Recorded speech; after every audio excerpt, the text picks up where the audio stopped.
kurche kungat kurche putya kurche kungat alo cha phim ni itina kan ga burcha tom ni jan la gera na mugdin korom bala ya kan ja bala hantar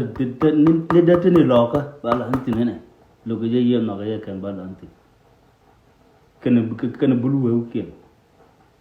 do bi chol kan bala me de la ga burcha gor nu win ma kal pol bas win ma kal pol jene gor tel wiram gor gola win ma kal pol ni ki nu ko da kam ye ci ko da kam ye yanna ngo wide tora je biya jaganga mun gor ke nyam wide ma kal pol gor je wo biya tur biya jaganga baba ne ne ka wanga online yil de me nongi ne bento be kor bete re loka ke cham ji mi rong ponde mi ke yo ke bagalo cham jinu gola jaggo ni wide bas no tor ni wide biya jaganga ngoro ngoya wide muy biya turko te wide ponde la ngo wide kamo yene wona la ya tarjal biya rangda biya mo piu asan bidit kula mis tur bi kula ben mit bi chor la mis ka be mat ga piu ko jog mu kuy ngo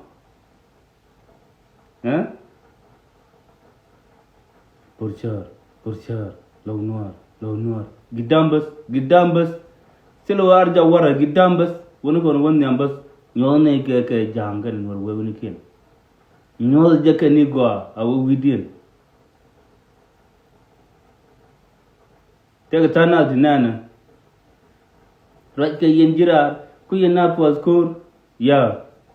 sometimes din ku yisori de go droit ko yenjira ku yena passport lakin mi ngi yisori de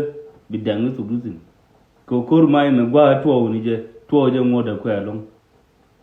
ka dem de ko ne let ka lo kana dem de ko ne let ka kuma kiyar guna le na tema ngai gara ngai nga gwa ram ku nga gwa mba ne nga online ce de ngai te ko ne je lat kumuni bat cin ke biladi mi gur ngai de wuti ram gwa ngai nga ba yo lat ko ne je lat churu ayin be bin jam char sai de social media yen jira talalde